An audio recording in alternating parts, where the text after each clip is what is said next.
رسوله النبي الكريم الأمين الرؤوف الرحيم الصلاة والسلام عليك يا سيدي يا رسول الله وعلى آلك وأصحابك يا سيدي يا حبيب الله. مقتدر محتشم ذی وقار ذی احترام علماء کرام، معززین شیخ، برادران اسلام، برادران طریقت، برادران محبت، السلام علیکم ورحمۃ اللہ وبرکاتہ. سب سے پہلے میں اپنے ان بھائیوں کی خدمت میں درخواست گزار ہوں جو وظائف میں مشغول ہیں.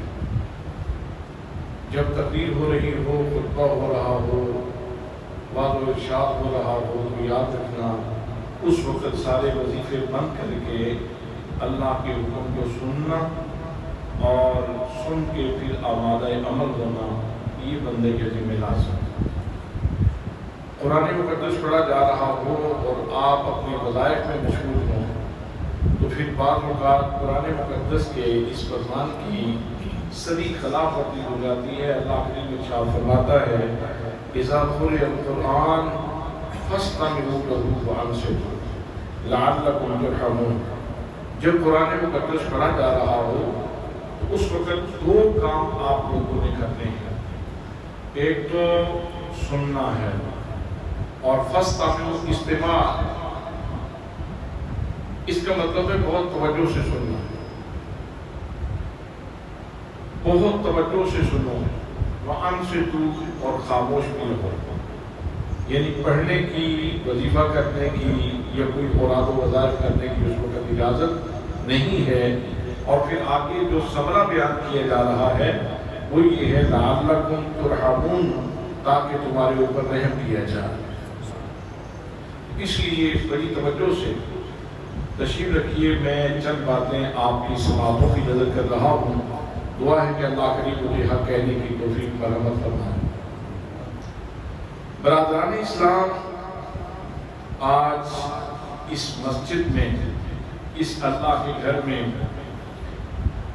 قرآن مقدس کی تدریس کا ادارہ شروع کیا جا رہا ہے. میں اس سعادت کے حصول پر عزیز القدر جناب علامہ حافظ قاری عبدالباسط صاحب اور اس مسجد کی انتظامیہ کو صمیم قلب سے ہدیہ تبریک پیش کرتا ہوں اور دعا کرتا ہوں کہ اللہ کریم ان کے اس خوبصورت فیصلے کو تکمیل عطا فرمائے اور برکات نصیب فرمائے. دوستان محترم، یہ حفظ قرآن کا مدرسہ قائم کرنا یا ناظرہ قرآن کا مدرسہ قائم کرنا یہ بہت بڑی سعادت کی بات ہے اور اللہ کی بارگاہ میں یہ بڑی فیاضی ہے. کیا سمجھتے ہیں؟ ایک آدمی اگر مسجد کے دروازے پہ بیٹھ جائے اور اس کے پاس ایک بہت بڑا کین ہو یا ٹینک اس کے پاس موجود ہو اور وہ لوگوں کو آب زمزم پلائے تو کتنی اچھی بات ہے. آپ کی مسجد میں نمازیوں کی تعداد بڑھ جائے گی، اس لیے کہ یا وہاں چلیں گے تو دو فائدے ہوں گے، نماز بھی ہو جائے گی اور ساتھ زمزم شریف بھی مل جائے گا. زمزم شریف بھی مل جائے گا. اور جب زمزم شریف ملتا ہے تو پینے کے انداز کیا ہوتے ہیں؟ ایک بوڑھے سے انسان سے بھی آپ پوچھیں نا کہ زمزم پینے کا انداز کیا ہونا چاہیے تو وہ کہے گا سب سے پہلے اٹھ کے کھڑے ہونا اور پھر قبلے کی طرف منہ کرنا اور پھر محبت سے، پیار سے، شوق سے اس پانی کو پینا. اگر زمزم کا کوئی ٹینک کہیں رکھ دیا جائے تو لوگوں کی بھیڑ بڑھ جاتی ہے، لوگوں کا ہجوم بڑھ جاتا ہے. اور آپ کیا سمجھتے ہیں اگر اسی مسجد میں حضور غوث اعظم رضی اللہ تعالیٰ عنہ اپنے نانا جان کی اجازت سے اگر کوثر کے جام تقسیم کرنا شروع کر دیں تو پھر ہجوم کتنا ہوگا؟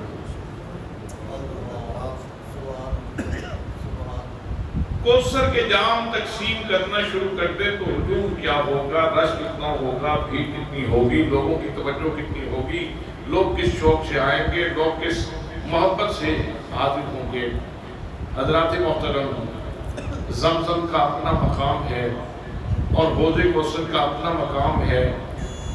اس پہ علماء کرام، بعض نے کہا کہ زمزم افضل ہے، کسی نے کہا کہ حوض کوثر کا پانی افضل ہے، لیکن اس بات کے اوپر سب کا اتفاق ہے کہ زمزم کا مقام اپنی جگہ پہ اور کوثر کا مقام اپنی جگہ پہ، ان دونوں پانیوں سے وہ پانی افضل ہے جو میرے آقا کریم صلی اللہ تعالیٰ علیہ وسلم کی انگلیوں سے نکلا تھا۔ وہ پانی اس سے بھی زیادہ افضل ہے۔ کیوں؟ اس لیے کہ یہ بدن مصطفیٰ صلی اللہ تعالیٰ علیہ وسلم سے نکل رہا ہے۔ حضرات محترم، جس نعمت کا میں ذکر کر رہا ہوں یہ پانی نہیں ہے بلکہ یہ اللہ کا نور ہے اور نبی مکرم صلی اللہ تعالیٰ علیہ وسلم کے سینے سے تقسیم ہونے والی چیز ہے۔ اس لیے زمزم کا مرکز قائم کرنا سعادت کا باعث ہوگا، کوثر کا مرکز قائم کرنا یہ بھی بہت بڑی سعادت کی بات ہوگی، لیکن اس سے کہیں بڑی سعادت کی بات یہ ہے کہ نبی مکرم صلی اللہ تعالیٰ علیہ وسلم کے قلب منیر کے اوپر اترنے والی کتاب لوگوں کو سکھائی جائے اور ایسا مرکز قائم کیا جائے کہ جس میں قرآن مقدس لوگوں کو سکھایا جائے۔ اللہ کریم نے قرآن مقدس میں ارشاد فرمایا فَإِنَّهُ نَزَّلَهُ عَلَىٰ قَلْبِكَ، اے محبوب ہم نے آپ کی امت کا جو روحانی رزق ہے وہ آپ کے قلب اقدس پہ، قلب منیر کے اوپر نازل کیا۔ کلام کی اپنی حیثیت یہ ہے کہ وہ اللہ کا کلام ہے، پانی نہیں ہے، کلام ہے اللہ کا اور خود نور ہے اور اللہ کی صفت ہے۔ اور پھر اللہ کریم نے مہربانی یہ فرمائی کہ سینہ مصطفیٰ سے عطا فرمایا، سینہ مصطفیٰ سے عطا فرمایا۔ اور پھر صرف سینہ نہیں، جب نبی مکرم صلی اللہ تعالیٰ علیہ وسلم کے سینہ مبارک پہ اترا تو اس نے ذہن مصطفیٰ کا سفر کیا، اس نے فکر مصطفیٰ کا سفر کیا، پھر اس نے حضور صلی اللہ تعالیٰ علیہ وسلم کی زبان کے بوسے لیے، پھر حضور صلی اللہ تعالیٰ علیہ وسلم کے لب لالی کے بوسے لیے، پھر حضور کے لبوں کو چومتا ہوا یہ قرآن مقدس حضور کے سینے سے باہر آیا۔ تو جناب سیدنا صدیق اکبر رضی اللہ تعالیٰ کو، حضرت خدیجہ الکبریٰ رضی اللہ تعالیٰ عنہ، حضرت شیر خدا رضی اللہ تعالیٰ عنہ اور حضرت زید بن حارثہ رضی اللہ تعالیٰ عنہ، ان ہستیوں نے اس قرآن مقدس کو اپنے سینے میں محفوظ کیا۔ پھر دیگر صحابہ کرام اور اہل بیت اطہار کو یہ سعادت نصیب ہوئی۔ حضرات محترم، جہاں یہ قرآن مقدس پڑھا جاتا ہے، جس مسجد میں پڑھا جائے، وہاں کے انوار کیا ہوتے ہیں؟ ایک تو منظرنامہ وہ ہے جو کسی مادی آنکھ سے کوئی دیکھتا ہے، اور ایک منظرنامہ وہ ہے جو نگاہ مصطفیٰ سے دیکھنے والا ہے۔ نگاہ مصطفیٰ صلی اللہ تعالیٰ علیہ وسلم سے جو منظرنامہ دکھلائی دیتا ہے اس کو میری آقا کریم صلی اللہ تعالیٰ علیہ وسلم نے بیان کیا۔ فرمایا مجتمع قوم فی بیت من بیوت اللہ یتلون کتاب اللہ ویتدارسونہ بینہم الا نزلت علیہم السکینہ وغشیتہم الرحمہ وحفتہم الملائکہ وذکرہم اللہ فی من عندہ۔ اللہ کریم کے پیارے محبوب صلی اللہ تعالیٰ علیہ وسلم ارشاد فرماتے ہیں کہ جب مسلمانوں کی کوئی جماعت اللہ کے گھر میں جمع ہوتے ہیں اور وہاں کیا ہوتا ہے؟ وہاں قرآن مقدس کی تلاوت ہوتی ہے۔ سبحان اللہ، وہاں قرآن مقدس کی تلاوت ہوتی ہے۔ جہاں قرآن مقدس کا دور ہوتا ہے، تدارس القرآن ہوتا ہے، قرآن کے اسرار سکھائے جاتے ہیں، قرآن کے نور سکھائے جاتے ہیں، جہاں قرآن مقدس کے حقائق کھولے جاتے ہیں، قرآن مقدس کے دقائق کھولے جاتے ہیں، تو ایسے لوگوں کو اللہ کریم 4 انعام عطا فرماتا ہے۔ پہلا انعام ہے نازلت علیہم السکینہ، ایسے لوگوں کے اوپر سکینہ نازل ہوتا ہے۔ آج کے دور میں اس افراتفری کے ماحول میں جب انسان عجیب قسم کی الجھنوں میں پڑا ہے اور خاص طور پہ پاکستان کا واسی عجیب و غریب قسم کی پریشانیوں میں پڑا ہے، حضرات محترم اسے ہر لمحہ الآن سکون کی تلاش ہے، اسے ہر لمحہ آرام کی تلاش ہے۔ تو اللہ کریم کے پیارے محبوب صلی اللہ تعالیٰ علیہ وسلم ارشاد فرماتے ہیں کہ مسلمانوں اگر سکون چاہتے ہو مسجد میں جمع ہو کر قرآن مقدس پڑھنا شروع کر دو۔ تو پہلا انعام یہ ہے کہ ایسے لوگوں کے اوپر سکینہ نازل ہوتا ہے۔ سکینہ کا معنی علماء نے مکان لکھا، سکون لکھا، طمانینت لکھا اور بہت سارے معنی لکھے، اور اگر قرآن مقدس کی آیت بھی ساتھ ملا لی جائے تو بات اور زیادہ آسان ہو جاتی ہے۔ فرمایا هو الذی انزل السکینۃ فی قلوب المؤمنین لیزدادوا ایمانا، وہ اللہ کریم کی ذات گرامی ہے جس کے سینے کے اوپر، جس بندے کے اوپر وہ سکینہ نازل فرماتا ہے اس کے درجات ایمان میں اضافہ فرما دیتا ہے۔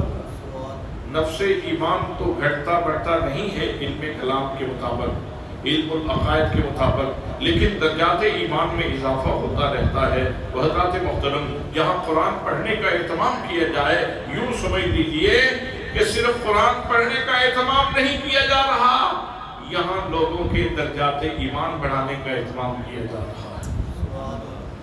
آپ کے دو بیٹے ہیں، ایک بیٹا کہیں جاب کرتا ہے اور ایک بیٹا مسجد میں قرآن مقدس پڑھنے کے لیے آتا ہے، دونوں اضافے کا باعث ہیں۔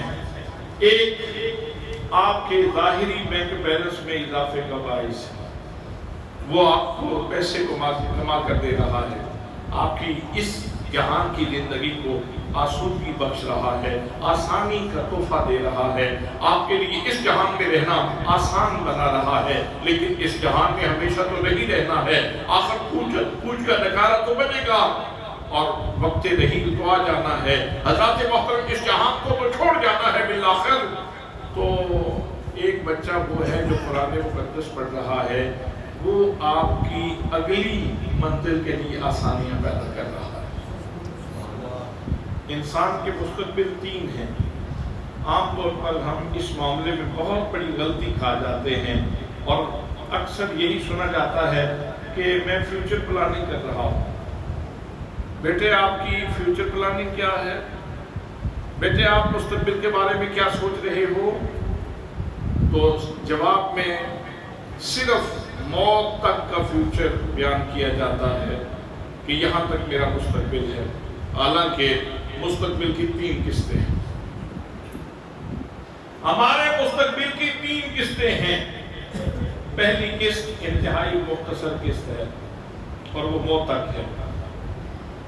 ہمارے فیوچر کی دوسری قسط وہ قبر کے اندر ہے، اور ہمارے مستقبل کی تیسری قسط وہ میدان محشر ہے، وہ تیسری قسط ہے، اور ہم ایک ہی چھوٹی سی قسط کے اوپر فوکس کر کے بیٹھے ہیں کہ بس اس جہان میں میرے گھر میں پانی بھی آ جائے، بجلی بھی آ جائے اور دیگر سہولیات بھی آ جائیں اور نان و نفقے کا سامان بھی آ جائے اور میرے بھرولے دانوں سے بھرے رہیں اور الماریاں کپڑوں سے بھری رہیں اور تجوریاں پیسوں سے بھری رہیں، بس یہی مستقبل ہے، یہی فیوچر ہے، یہی فیوچر پلاننگ ہے۔ حضرات محترم ایک اس کے لیے سوچا ہے، چاہیے تو یہ تھا، انصاف تو یہ تھا، اور قرین قیاس تو یہ تھا، دانائی تو یہ تھی، زیرت ہونا تو یہ تھا کہ تینوں مستقبل کی قسطوں کے بارے میں سوچا جاتا، تینوں قسطوں کے بارے میں سوچا جاتا۔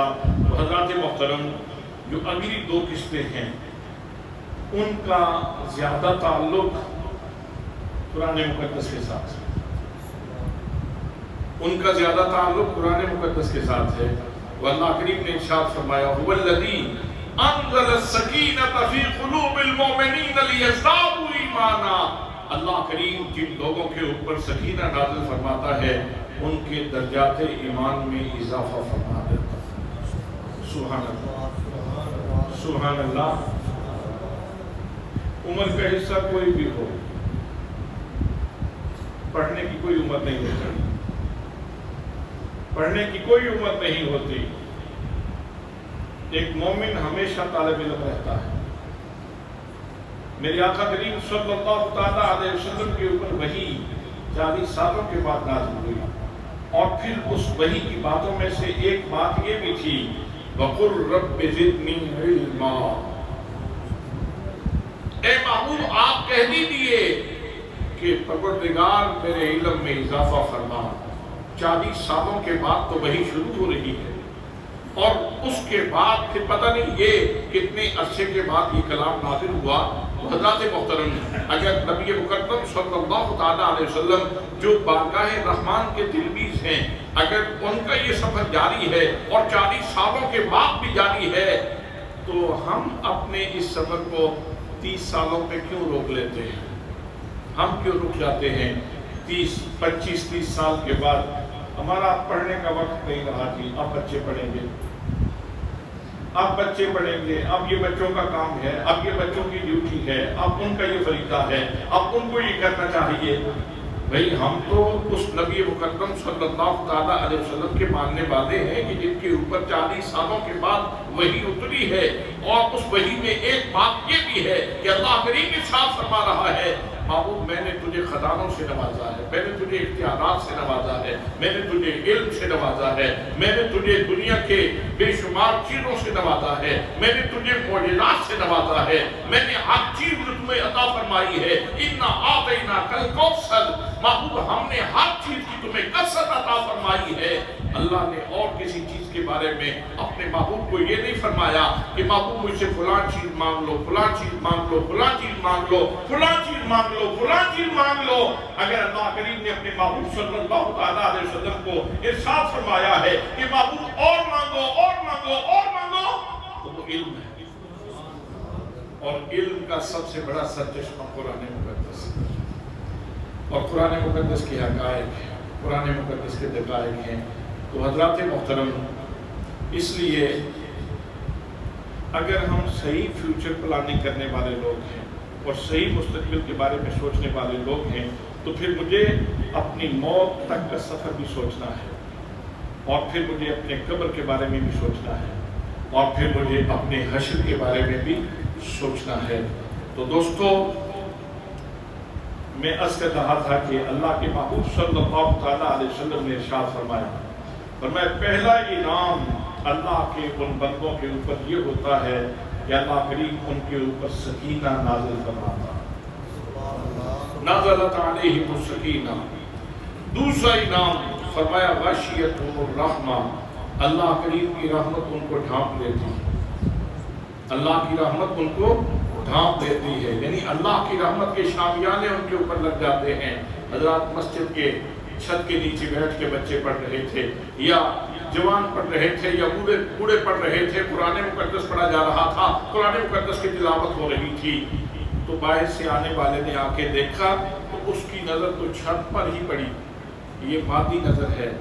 اور اگر مصطفیٰ کریم صلی اللہ تعالیٰ علیہ وسلم کے فیضان والی نظر سے دیکھا جائے تو پھر صرف مادی اس چھت کے اوپر نظر نہیں ہوگی، اس چھت کے نیچے جو نور کے شامیانے لوگوں کے اوپر تلے ہوئے ہیں، نظر ان پہ بھی رہے گی، نظر ان کے اوپر بھی رہے گی۔ تو حضرات، کتنی سعادت مندی کی بات ہے کہ جب آپ کے بچے پڑھ رہے ہوں تو ان کے اوپر نور کے شامیانے لگائے جائیں، سبحان اللہ، نور کے شامیانے لگائے جائیں۔ اور یہ الوہی انتظام ہے، یہ پروردگار عالم کی طرف سے، اس کی جناب خاص سے، اس کی عنایت سے، اس کی مہربانی سے یہ انتظام ہے کہ جہاں لوگ قرآن مقدس پڑھتے ہیں، قرآن مقدس کا پروٹوکول ہے، قرآن مقدس کا اعزاز ہے، قرآن مقدس کی تقریب ہے اللہ کے حضور سے، کہ ایسے قرآن مقدس کے پڑھنے والوں کے لیے اللہ کریم نور کے شامیانے لگا دیتا ہے، سبحان اللہ۔ ہر بندہ اپنی اولاد کے بارے میں اچھا سوچتا ہے، اچھا سوچتا ہے، اور سوچنا چاہیے۔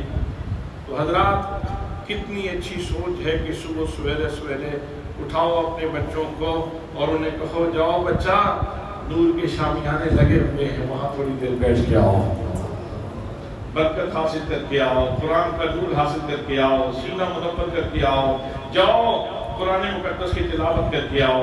حضرات محترم، یہ کتنی بڑی سعادت کی بات ہے۔ بس صرف یہ ہے کہ اس مادی نظر سے دیکھنے کی بات نہیں، بارگاہ مصطفیٰ سے فیضان والی جو نظر ہے اس نظر سے دیکھنے والی بات ہے۔ تیسرا انعام فرمایا نازلت علیہم السکینہ وغشیتہم الرحمہ وحفتہم الملائکہ، اسپیشل فرشتوں کی ٹیمیں آتی ہیں، فرشتوں کی جماعتیں آتی ہیں، اور جہاں لوگ قرآن مقدس پڑھ رہے ہوتے ہیں عمر نہیں دیکھی جاتی، پڑھنے والوں کا کلام دیکھا جاتا ہے۔ عمر نہیں دیکھی جاتی، زہد نہیں دیکھا جاتا، تقویٰ نہیں دیکھا جاتا، ہاں نیت ضرور دیکھی جاتی ہے۔ جہاں لوگ قرآن مقدس پڑھ رہے ہوں وہاں فرشتے آتے ہیں، فرشتوں کی جماعتیں آتی ہیں، فرشتوں کی ٹیمیں آتی ہیں، اور جتنی دیر تک وہ قرآن مقدس پڑھتے رہتے ہیں ان کے اعزاز میں، ان کی تکریم میں اور ان کے احترام میں اللہ کے مقربین اور فرشتے ان کے دائیں بائیں، کوئی کھڑا ہوا ہے، کوئی بیٹھا ہوا ہے۔ سبحان اللہ، سبحان اللہ، سبحان اللہ، سبحان اللہ۔ حضرات سدرہ نشین ہستیاں اگر آئیں اور آپ کے بیٹے کے پاس جبریل امین بیٹھے ہوں، میکائیل بیٹھے ہوں، اسرافیل بیٹھے ہوں، اللہ کے مقرب بیٹھے ہوں، فرشتوں کی جماعتیں بیٹھی ہوں، درمیان میں آپ کا بیٹا بیٹھا ہو اور دائیں بائیں فرشتوں کی جماعتیں بیٹھی ہوں، اعزاز کی بات ہے کہ نہیں؟ واللہ تاللہ باللہ، واللہ تاللہ باللہ، اگر آپ کو وہ نظر نصیب ہو جائے جس نظر سے میرے آقا نے دیکھ کے یہ بتلایا تھا، اور آپ کے بس میں ہو اور آپ مسجد میں آئیں اور اپنے بچے کو اس کیفیت میں دیکھیں تو پھر آپ کیمرہ آن کر کے تصویریں بناتے ہی نہ تھکیں۔ ایک اور تصویر بنا لوں، میرا بیٹا کرسیوں کے جھرمٹ پہ کیسے بیٹھا ہے، میرا بیٹا مقربین کے جھرمٹ میں، قدسیوں کے جھرمٹ میں، ملائکہ کے جھرمٹ پہ کیسے بیٹھا ہے، آپ تصویر بناتے ہی نہ تھکیں کہ کیا اعزاز ہے میرے بچے کے لیے، کیا تکریم ہے میرے بچے کے لیے کہ قدسی آ کے اس کے دائیں بائیں کھڑے ہیں۔ اور حضرات چوتھا انعام فرمایا وَذَكَرَهُمُ اللَّهُ فِي مَنْ عِنْدَهُ، چوتھا انعام اتنا بڑا انعام ہے کہ حضرات محترم اس کی نزاکت کو اور اس کی نفاست کو اور اس کی حساسیت کو اگر پوچھنا ہو تو کوئی حضرت بابا فرید الدین مسعود گنج شہر سے پوچھنا،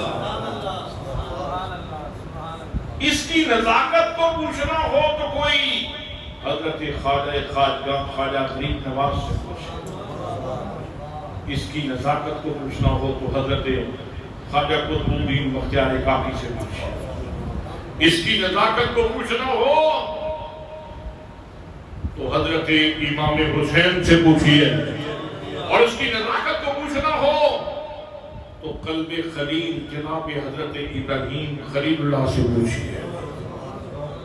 وَذَكَرَهُمُ اللَّهُ فِي مَنْ عِنْدَهُ، اللہ کریم اپنے مقدس فرشتوں کی موجودگی میں اس بندے کا ذکر کرتا ہے جو قرآن پڑھ رہا ہو۔ تو فرش پہ بیٹھ کے قرآن پڑھ رہا ہے، عرش کا مالک اپنے مقربین کی موجودگی میں تیرا ذکر چھیڑے ہوئے ہے، تیرا ذکر کر رہا ہے۔ حضرات محترم، آپ کے ذوق کو بڑھانے کے لیے عرض کرتا ہوں، حضرت میاں میر لاہوری رحمت اللہ تعالیٰ علیہ بڑے مستجاب الدعوات تھے، بہت لوگ آتے، تانتا بندہ رہتا تھا آپ کے پاس، لوگوں کا دعائیں کرواتے، لوگوں کی مشکلیں حل ہو جاتی، کشاد ہو جاتی، مصیبتیں ٹل جاتی۔ خود کھانسی کے مریض تھے، کھانستے رہتے تھے۔ ایک دن ماں کہنے لگی، بیٹا میاں میر سارے جہان کے لیے دعا کرتے ہو تو اپنے لیے بھی کی ہوتی، سارے جہان کے لیے دعائیں کرتے ہو تو اپنے لیے بھی کوئی دعا کرتی ہوتی، بیٹا تجھے بھی چھٹکارا مل جاتا۔ آج بھی کچھ رواج ہے ایسا کہ لوگ کہتے ہیں پیر صاحب آپ پہ مردن سارے واسطے کی کرنا۔ اللہ والوں کے رازوں کو بھی سمجھنا چاہیے، ضروری نہیں کہ ہر سودا ایک ہی ترازو کے اوپر تولا جائے۔ حضرات محترم، زاویہ بدل جاتا ہے تو نتیجہ بدل جاتا ہے، زاویہ نظر بدل جاتا ہے تو منظرنامہ بدل جاتا ہے۔ تو حضرت میاں میر کو ان کی والدہ ماجدہ فرمانے لگی، بیٹا کبھی اپنے لیے بھی دعا کر لیا کرو، سارے جہان کے لیے دعا کرتے ہو۔ تو آگے سے مسکرا کے کہنے لگے اپنی جان میں جس حالت پہ ہوں وہی میرے لیے ٹھیک ہے۔ تو ماں ہوتی ہے۔ ایک دن مرد و زن کا ایک قافلہ گزر رہا تھا، پہلے گھر آتا تھا آگے جا کے خانقاہ تھی جہاں تشریف فرما ہوتے تھے۔ تو والدہ ماجدہ نے دیکھا کہ کچھ لوگ جا رہے ہیں اور اس میں برقع پوش خواتین بھی ہیں، آپ نے بھی برقع پہنا اور بڑی پردہ داری کے ساتھ ان کے ساتھ عورتوں کے ساتھ چلنے لگی۔ آگے قریبی خانقاہ ہے میاں میر کی، وہاں پہنچی تو اپنی باری پہ فرمانے لگی، بس مقصود یہ تھا کہ کام بھی ہو جائے اور پردہ بھی رہ جائے۔ مختصر سے مختصر لفظوں میں بیٹے کی صحت کے لیے دعا کر دیں۔ اب ماں کے لہجے کو کون نہیں پہچانتا، ماں کے لہجے کو تو جانور بھی پہچانتے ہیں، ماں کے لہجے کو تو جانور بھی پہچانتے ہیں۔ میاں میر پہچان گئے، مسکراہٹ بھی چہرے پہ آئی، لیکن ہاتھ اٹھا دیا، ہاتھ اٹھے میاں میر کے اور کھانسی میاں میر کی جاتی رہی۔ آج رات جو آئی تو میاں میر رات کو سوئے، بڑی میٹھی نیند آئی، آج کھانسی نہیں تھی، بڑے سکون سے سوئے۔ جب پچھلا پہر ہوا رات کا، نماز تہجد کا وقت ہوا تو ماں نے آ کے جگایا، ماں بھی تو میاں میر کی تھی، آ کے کہنے لگی بیٹا کتنی سکون کی نیند سوئے ہو، اٹھو اپنے رب کی بارگاہ میں مناجات کرنا، بھیک مانگ لو اپنے رب کی بارگاہ میں، اس لیے کہ عطار ہو، رومی ہو، راغی ہو، غداری ہو، کچھ ہاتھ نہیں آتا بے آہ سرد کا۔ بیٹا اٹھو رب کی بارگاہ میں سوال کر لو۔ آنکھ کھلی، کہا میرے بیٹے کو کتنے سکون کی نیند آئی، کتنے سکون سے سویا ہے۔ میاں میر کی چیخ نکل گئی، چیخ کے کہنے لگے اماں میں لٹ گیا، اماں میری متاع لٹ گئی، اماں میرا اثاثہ لٹ گیا۔ بیٹے آج تو سکون کی نیند سوئے ہو، پہلے ساری رات کھانستے رہتے تھے، آج سکون سے تمہیں نیند آئی ہے۔ کہنے لگے اماں جب میں رات کو کھانستا تھا نا تو میرا رب مجھ سے پوچھتا تھا میرے بندے میاں میر بتا تیرا کیا حال ہے۔ اماں جب وہ آواز آتی تھی نا ساری کلفت بھول جاتی تھی، ساری تکلیف بھول جاتی تھی، اور میں اپنے محبوب کے نام لینے کے اوپر مزے لیتا تھا کہ میرے محبوب نے مجھے یاد کیا ہے۔ حضرات محترم، اللہ کریم کا اپنے بندے کا ذکر کرنا اور اپنے بندے کا نام لینا یہ کتنے بڑے اعزاز کی بات ہے۔ ملا معین واعظ الکاشفی رحمۃ اللہ تعالی علیہ نے معارج النبوہ کے اندر یہ ایک روایت لکھی ہے، بڑی پیاری ہے، میں آپ کے ذوق کی افزائش کے لیے عرض کرتا ہوں۔ وہ فرماتے ہیں کہ حضرت خلیل علیہ السلام کے ساتھ نمرود کو دشمنی تھی، اس لیے کہ آپ کہتے تھے کہ معبودان باطلہ کو چھوڑو اور رب کی بارگاہ میں سجدہ ریز ہو جاؤ، اپنے رب سے تعلق جوڑو، معبودان باطلہ سے تعلق توڑو، اور نمرود سے کہتے تھے کہ یانا ربکم الاعلیٰ کے دعوے سے باز آ جاؤ، یہ کیا پکھنڈ بنایا ہوا تم نے۔ تو اس نے کہا طاقت کا پھر اپنا ایک انداز ہے، اقتدار کو جب غصہ آ جاتا ہے تو پھر وہ گھنونے قدم اٹھانے سے بھی باز نہیں آتا۔ تو اس نے گھنونا اقدام یہ کیا، اس نے کہا کہ ابراہیم کو جلا کر کے خاکستر کر دیا جائے، یہ میری ربوبیت کو چیلنج کرتا ہے۔ لکڑیاں اکٹھی کرو، 40 مربع میل کے اوپر اور ایک روایت کے مطابق 12 مربع میل کے اوپر لکڑیاں اکٹھی کی گئی۔ ایک بندے کو جلانا ہے، ایک بندے کو جلانا ہے، لکڑیاں اکٹھی کرو۔ اب سرکاری اعلان ہے، اور اس ظالم کے پاس اقتدار تو تھا ہی، مذہبی تقدس بھی اس کے پاس موجود تھا، اس نے اپنے آپ کو خدا بھی بنا رکھا تھا۔ اب لوگ لکڑیاں اکٹھی کرنے لگے، لکڑیاں اکٹھی کرنے لگے، ابراہیم کو جلانا ہے، لوگ لکڑیاں اکٹھی کر رہے تھے اور جناب ابراہیم مسکرا رہے تھے، ابراہیم علیہ السلام مسکرا رہے تھے۔ لکڑیاں اکٹھی ہو گئیں، شیطان نے منجنیق بنانے کا طریقہ سکھایا کہ یوں منجنیق بناؤ، منجنیق بن گئی، وقت معہود کے اوپر، وقت مقرر کے اوپر لوگوں کو آگاہ کر دیا گیا کہ فلاں وقت میں حضرت ابراہیم علیہ السلام کو جلا دیا جائے۔ منجنیق پہ رکھا گیا، جناب ابراہیم مسکرا رہے تھے۔ منجنیق چلا دی گئی، جناب ابراہیم علیہ السلام مسکرا رہے تھے۔ آگ میں پھینک دیا گیا، جناب ابراہیم علیہ السلام مسکرا رہے تھے۔ جب حضرت ابراہیم علیہ السلام آگ میں جا رہے تھے تو اللہ کریم نے ارشاد فرمایا قلنا یا نار کونی بردا وسلاما علی ابراہیم، ہم نے فرما دیا اے آگ میرے ابراہیم پہ ٹھنڈی بھی ہو جا اور سلامتی والی بھی ہو جا۔ پھر کیا تھا؟ اٹھتے تھے تو شعلے تھے، بلند ہوتے تھے تو گلاب بنتے تھے۔ جب اللہ نے فرمایا یا نار کونی بردا وسلاما علی ابراہیم، تو وہ ابراہیم جو پہلے مسکرا رہے تھے، یہاں جناب ابراہیم کی چیخ نکل گئی، رونے لگ گئے۔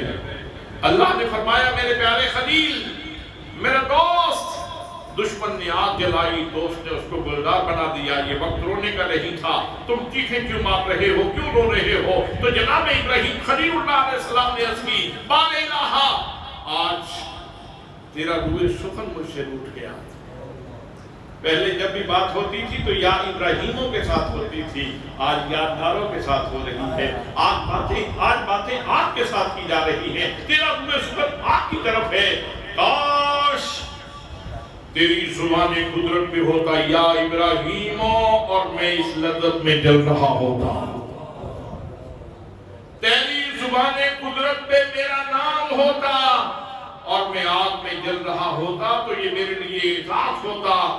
اللہ کریم نے ارشاد فرمایا پیارے خلیل، آپ کو یہ اعزاز کسی اور وجہ سے نصیب نہیں ہوا، تیری وجہ سے نصیب ہوا۔ تیری وجہ سے اس کو بھی نواز دیا گیا ہے، اس کے اوپر بھی کرم نوازی ہو گئی ہے، اس کے اوپر بھی عنایت کے دروازے کھول دیے گئے ہیں، اس کو بھی جو ہے وہ نواز دیا گیا ہے۔ تو برادران اسلام،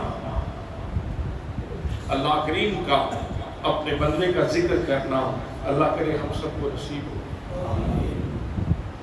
اللہ کرے ہم سب کو نصیب ہو۔ چلو مہینے میں کبھی ایک دفعہ تو یہ اہتمام کر ہی لینا چاہیے، ویسے تو روز کرنا چاہیے، روز نہ ہو سکے تو ہفتے میں ایک دفعہ تو ضرور کرنا چاہیے کہ سب مل کے بیٹھے آئیے جی قرآن خوانی کرتے ہیں، قرآن پڑھتے ہیں۔ تو قرآن پڑھنے والے کے اوپر، تلاوت کرنے والے کے اوپر اس طرح کرم کے دروازے کھلتے ہیں، اور جن بچوں کو آپ صبح سویرے پڑھنے کے لیے بھیجتے ہیں تو ان کے اوپر تو کرم کی برکھا برستی ہے۔ اور یہ حدیث پاک بھی آپ نے سماعت فرما رکھی ہے کہ جب بچے اپنے گھر سے نکلتے ہیں تو اپنی دہلیز سے قدم باہر بعد میں رکھتے ہیں، ان کے قدموں کے نیچے فرشتے پہلے پر بچھاتے ہیں۔ دین پڑھنے والے کے لیے، قرآن پڑھنے والے کے لیے ابھی وہ اپنے گھر کی دہلیز سے قدم باہر نہیں رکھتا تو اس سے پہلے فرشتے کے پر نیچے موجود ہوتے ہیں۔ میں پوچھنا چاہتا ہوں دنیا کا کون سا صدر ہے جس کا یہ پروٹوکول ہے؟ دنیا کا کون سا وزیر اعظم ہے جس کا یہ پروٹوکول ہے؟ دنیا کا کون سا افسر ہے جس کا یہ پروٹوکول ہے؟ حضرات، جب والدین کی نیت بنی کہ ہمارا بیٹا قرآن پڑھنے والا ہے، ماں کی نیت بنی، باپ کی نیت بنی، بچہ تو بھی چھوٹا ہے، اس کو تو ڈائریکشن کی ضرورت ہے، اس کو تو آپ نے تیار کر کے بھیجا، اور جیسے ہی اس نے اپنے گھر کے باہر قدم رکھا تو گھر سے لے کر مسجد تک اس کے ہر قدم کے نیچے فرشتوں کے پر موجود ہیں۔ سبحان اللہ، گھر سے نکلے مسجد تک فرشتوں کے پر موجود، یہاں آ کے بیٹھ جائے تو نور کے شامیانے موجود، یہاں آ کے بیٹھ جائے تو نور کے شامیانے موجود، اور پھر اللہ کی جناب میں اس کے تذکرے موجود۔ سبحان اللہ، سبحان اللہ، سبحان اللہ۔ اور پھر حضرات،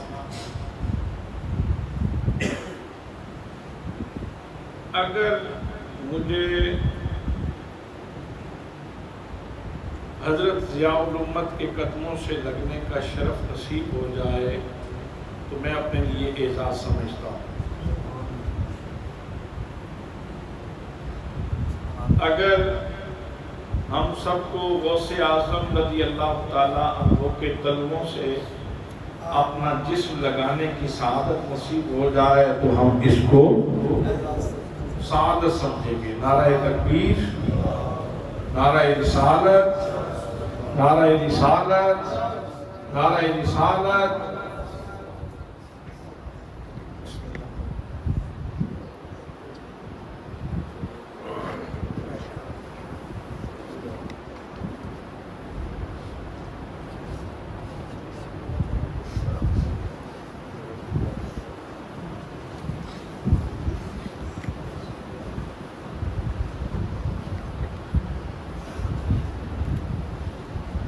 ماشاءاللہ،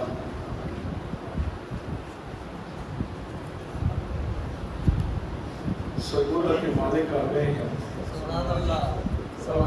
میرے لیے جواز تو نہیں ہے کہ میں گفتگو کروں، میں اختصار کی طرف چلتا ہوں۔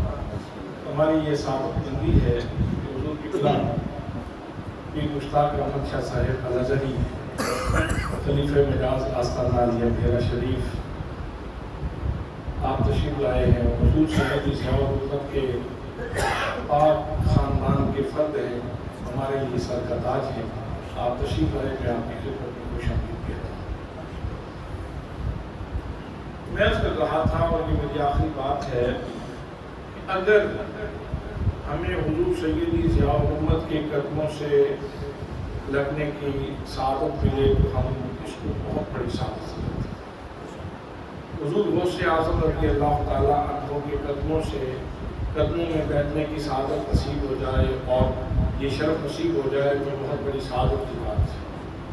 اور اگر حضرت علی بن مرتضیٰ رضی اللہ تعالیٰ عنہ آپ اپنے قدموں میں بٹھا لیں اور آپ کے قدموں میں بیٹھ کے آپ کے پاؤں کے ساتھ ہاتھ لگ جائے تو بہت بڑی سعادت کی بات ہے۔ تو حضرات، اگر میں یہ کہوں کہ ان ساری ہستیوں کے قدم تو بڑی برکت والے ہیں، اللہ نے قرآن عطا فرما کے تجھے سینہ مصطفیٰ سے لگنے کی سعادت عطا فرما دی۔ اللہ نے قرآن عطا فرما کے تجھے سینہ مصطفیٰ سے لگنے کی سعادت عطا فرما دی ہے۔ حضرات، ہم انتہائی خوش نصیب لوگ ہیں۔ اللہ نے ہمارے لیے غذائے روحی کا انتظام کیا ہے۔ پہلی قومیں بھی آتی تھیں، ان کے لیے بھی انتظام ہوا ہے، اور 1 2 3 4 بندوں کی بات نہیں، 1,24,000 یکم و بیش انبیاء کرام کی امتوں کی بات ہے۔ ہر ایک کا روحانی رزق تختیوں کے اوپر رکھ کے ان کو دیا گیا۔ صحف ابراہیم تختیوں پہ، صحف یعقوب و یوسف تختیوں پہ تھے، حضرت موسیٰ کی کتاب تورات تختی کے اوپر تھی، جناب حضرت داؤد کی کتاب زبور تختی کے اوپر تھی، انجیل تختی کے اوپر تھی، دیگر صحائف تختیوں کے اوپر تھے۔ لوگ تختیوں سے استفادہ کرتے تھے اور اپنی غذائے روحی کا انتظام کرتے اور روحانی بالغی کا اہتمام کرتے تھے۔ ایک امت محمدیہ وہ شرف والی اور بزرگی والی امت ہے کہ جس کو کہا گیا کہ تمہارا یہ جو روحانی رزق ہے یہ ہم تختیوں پہ رکھ کے نہیں دے رہے، ہم تمہیں سینہ مصطفیٰ سے یہ رزق عطا فرما رہے ہیں۔ وَإِنَّهُ نَزَّلَهُ عَلَىٰ قَلْبِكَ، اگر کسی کی یہ خواہش جاگے، روزہ اطہر کے لیے سارے لوگ تڑپتے ہیں، لوگوں کو سمجھ نہیں ہے، ٹھیک ہے روزہ اطہر کے لیے تڑپنا چاہیے، لیکن وہاں تو آنکھوں کی پتلیاں ایک دیوار پہ جا کے رک جاتی ہیں نا۔ اگر آپ اس سے بڑی سعادت دینا چاہتے ہیں، قرآن کھول کے بیٹھ جائیں، آپ سینہ مصطفیٰ سے جڑ جائیں، سینہ مصطفیٰ سے آپ کا تعلق قائم ہو جائے گا۔ یہ چھوٹی سعادت نہیں ہے، یہ بہت بڑی سعادت ہے، اور اس کی برکت سے پھر کرم کے اور کئی دروازے کھلیں گے۔ تو اللہ کریم ان دوستوں کا بھلا کرے جو اس جگہ پہ دارالعلوم محمدیہ روسیہ کا فیضان تقسیم کرنا چاہتے ہیں۔ ہمارے عزیز مولانا قاری عبدالباسط صاحب اس کا اہتمام کر رہے ہیں، ان کے ساتھ دیگر انتظامیہ ڈاکٹر خضر صاحب ہیں اور بہت سارے دوست ہیں جو اس کار خیر میں حصہ لینا چاہتے ہیں۔ ہم سب کے لیے دعا گو ہیں کہ اللہ کریم ان سارے دوستوں کی محبت بڑی کاوشوں کو اپنی بارگاہ میں شرف قبولیت نصیب فرمائے۔ حضرت ضیاء الرحمت رحمۃ اللہ علیہ پڑھنے کے لیے جا رہے تھے اور والد گرامی نے آپ کو رخصت کیا سرگودا ریلوے اسٹیشن سے، یہی سرگودا تھا، اسی سرگودا کا ریلوے اسٹیشن تھا، اور اسی سرگودا کے ریلوے اسٹیشن کے اوپر باپ باہر کھڑا تھا، بیٹا اندر سیٹ پہ بیٹھا تھا، باپ کا ہاتھ اپنے بیٹے کی پشت کے اوپر تھا، اور جاتے ہوئے ایک بہت بڑا تحفہ دے رہے تھے، فکری تحفہ، علمی تحفہ، اعلیٰ سوچ کا تحفہ۔ فرمایا بیٹا کرم شاہ جی، بیٹا جب تم پڑھ کے آؤ گے تو میں تمہیں ایک گاڑی لے کر کے دوں گا، ایک لاؤڈ سپیکر لے کر کے دوں گا۔ بیٹے تم نے اس گاڑی کے اوپر لاؤڈ سپیکر رکھ کے کرنا کیا ہے؟ گلی گلی میرے نبی کی عظمت کا ہوکا دینا، گلی گلی میرے نبی کی عظمت کا ہوکا دینا ہے۔